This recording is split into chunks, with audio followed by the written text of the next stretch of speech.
This is Senior Algebra, Section 2.3. Today we're solving multi-step equations, equations with some fractions, decimals, some different situations where we have a no solution, maybe an infinitely many solution, and we're continuing to write some expressions here.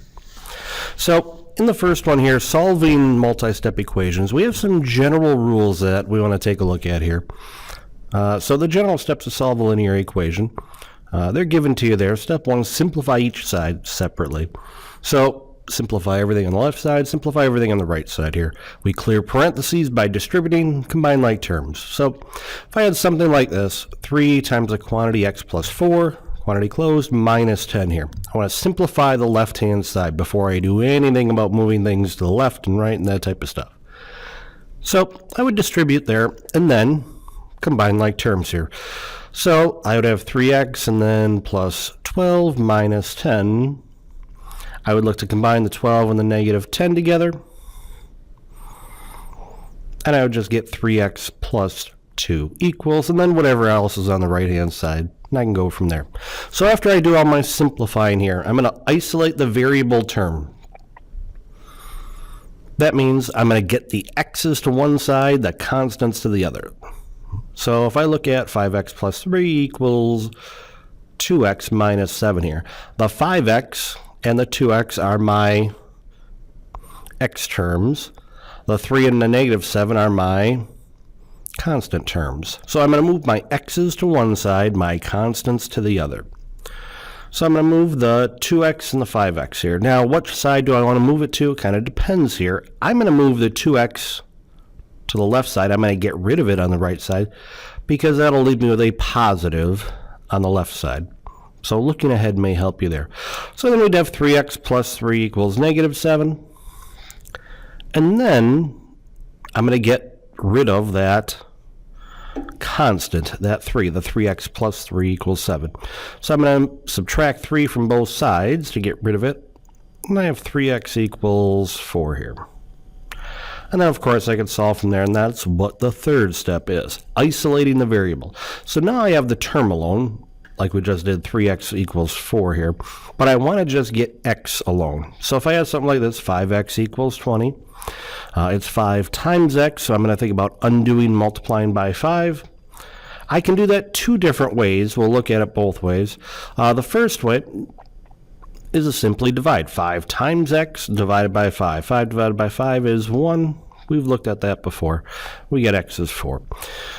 The other thing that we could do when we have fractions, something like 3/4 x, instead of dividing by a fraction, we're going to multiply by the reciprocal. The reciprocal of 3 over 4 is 4 over 3.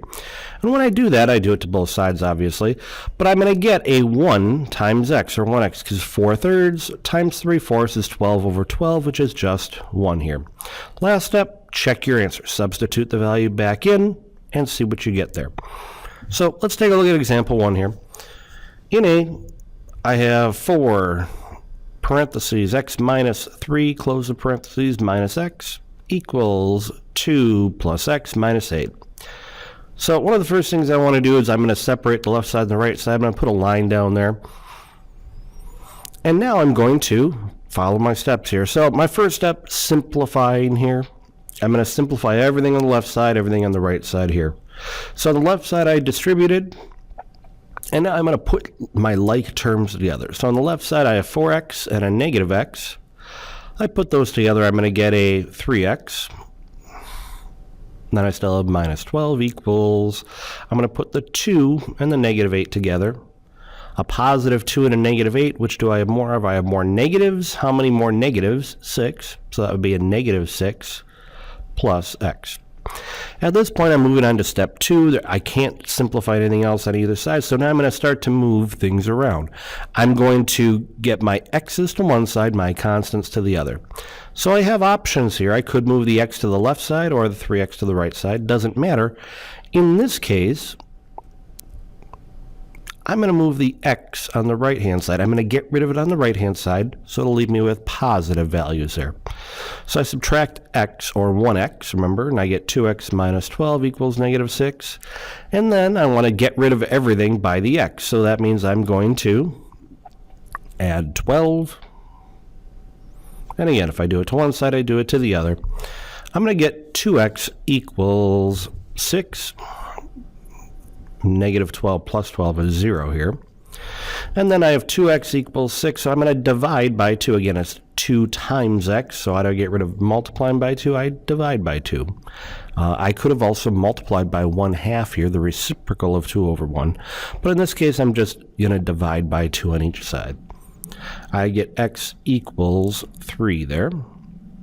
And then I'm going to check my answer. So I'm going to take 3 and I'm going to plug it back in to my original equation. So I have the 3 there. And I'm going to plug it back into my original here. So I have 4, 3 minus 3, which is going to give me 0 here, and we'll see that in a second, minus 3.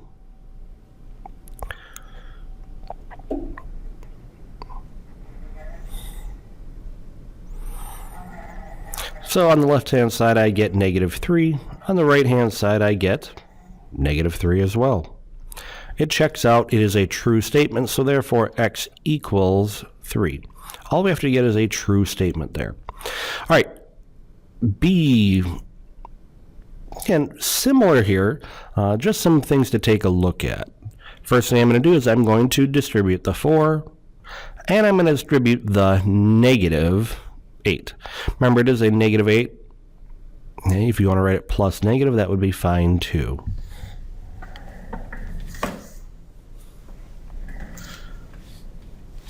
On the left-hand side, I get 32 minus 12y.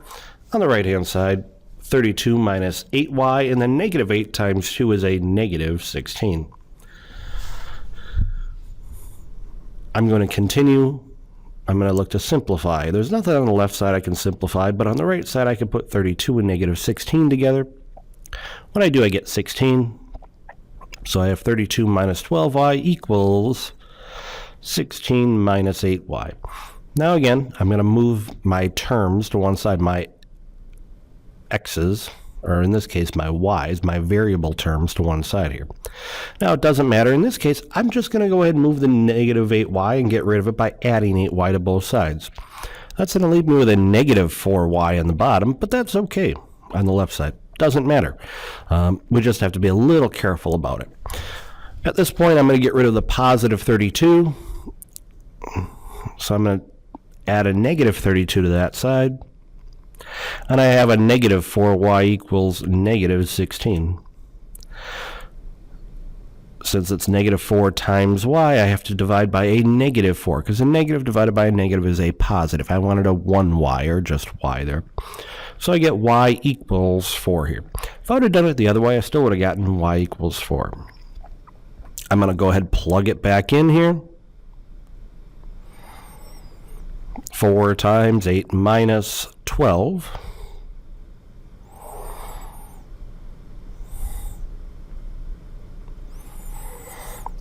On the right-hand side, I'm going to get 32 minus 8 times 6. When I look at the left-hand side, 8 minus 12 is negative 4. 4 times negative 4 is negative 16. And 32 minus 8 times 6 is 48. So 32 minus 48 is negative 16 as well. I get a true statement. That means y equals 4 is a solution. So in example 2, we have some fractions here to deal with. Now I have 2/3, 1/2, 1/6, some ugly fractions that I could get common denominators and add them together and do some of that. But I'm going to use a technique called clearing fractions here. Okay? And it is similar to getting common denominators. So I take a look at the bottom and I go, I have a 3, a 2, and a 6 here on the bottom. I want to find a number that I can multiply by that'll get rid of those fractions. So I find the common denominator between 3, 2, and 6. Okay. Now you could multiply them together and stuff, but that would be way more difficult than it is.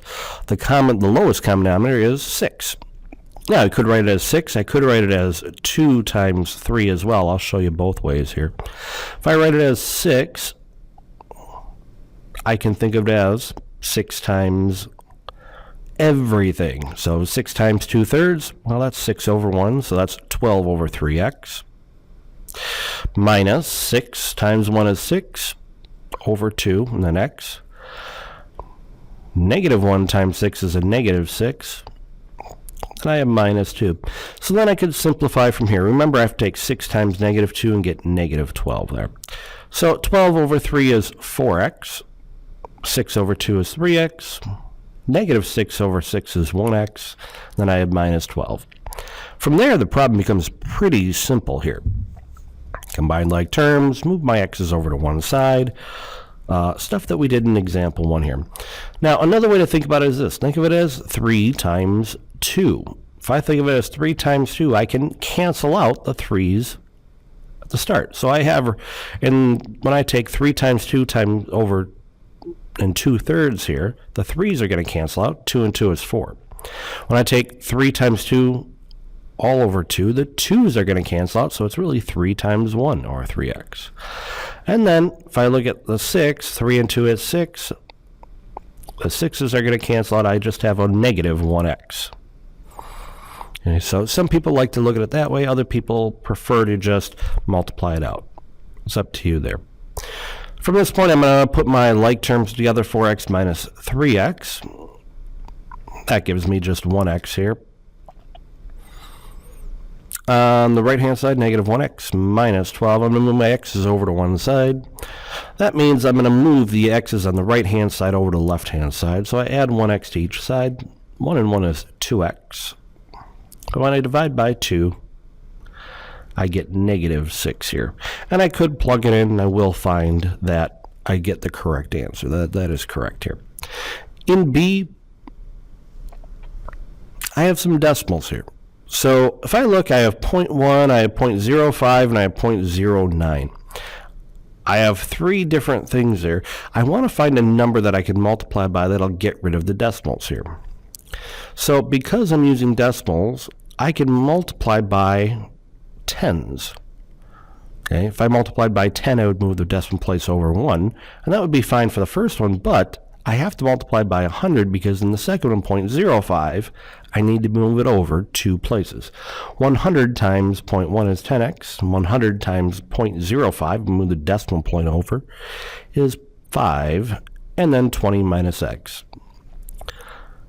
100 times 0.09 is 9. Notice I simply multiply it to each different part here. I don't have to multiply it to the 0.09 and the 20. I don't multiply it to the 0.05 and the 20 minus x. So I distribute, combine like terms. I get 5x minus 100 equals 180. Move the 100 over to the other side. 5x equals 280. I'm going to divide by 5 on each side. And I get 56 here. And again, plug it back in. You can check your answer there. So in example 2, or that was example 1 and 2, solving those equations here. We do the same thing in example 3 here. So we distribute 3, we get 3x plus 3, 5x plus 4.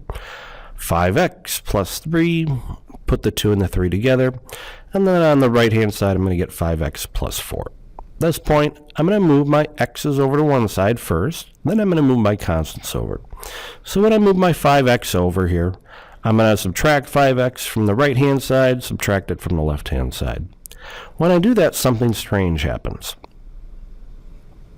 The x's drop out. I have 0x.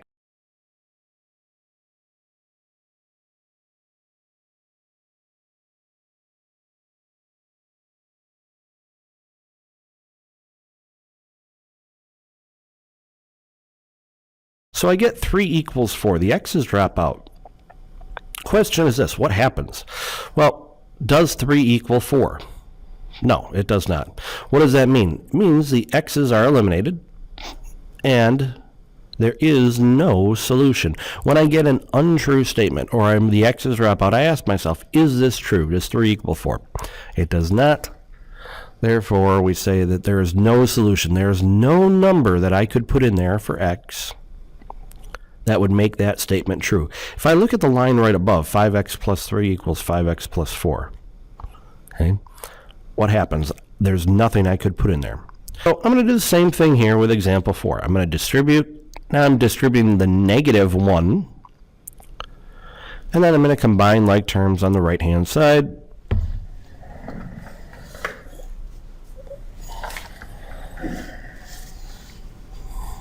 Negative 6, negative 9, put that together, I get negative 15.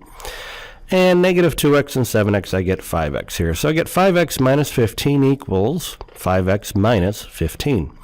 I'm going to move my x's over to one side.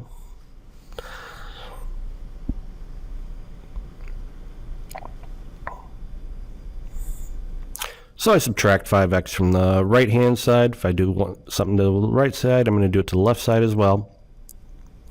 So I minus 5x, and I end up with this. The x's drop out again, but in this case, I get negative 15 equals negative 15. So when the x's drop out, it's one of those weird cases. Is that a true statement? That's what I ask myself. Yes, it is true. Well, that means whatever x, give me an x is 5. Does negative 15 still equal negative 15? Yes. Likewise, I could have done it this way. If I had 5x minus 15, 5x minus 15. Let's say you move the 15s over first. You got 5x equals 5x. Well, again, I still have to move my x's over to one side. And I get 0 equals 0. Is that true? Yes, it is. I get the same thing there. So no matter what steps I'd have, I get a true statement there. Whatever number I put in would work. So we said that the solution is all real numbers. Remember, we're working in the real number system, so no imaginaries to worry about here.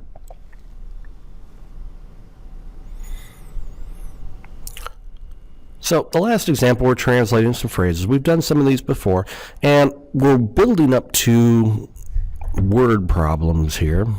I know everybody's favorite. So if I take a look, it says translate the phrase into an algebraic expression. Sometimes I feel like it's easier to actually kind of make an equation. So two numbers have a sum of 23. Okay, so one of the numbers plus a second number is 23. Now what does it say? It says if one of the numbers is represented by x, write an expression for the other number. So I have x plus the second number is 23. If I want to get whatever the second number is alone, I would subtract x from each side. So the second number is equal to 23 minus x. Now it did ask us to just write an expression for this. So I'm just going to write 23 minus x. Now, so some people prefer to write it as an equation first and kind of think of it that way. In B, two numbers have a product of 24. Product is multiplying, so number 1 times number 2 equals 24. Says if one of the numbers is t, write an expression for the other one. So I'm going to replace t in for the second one. How do I get number 1 alone? Well, if it's multiplied by t, I'm going to get rid of it by dividing by t. So I divide by t on both sides. I get the number 1, okay, that first number, whatever it is, equals 24 over t. Now, again, we could use another variable in this. I'm just going to use the number 1 for right now. And we wanted the expression 24 over t.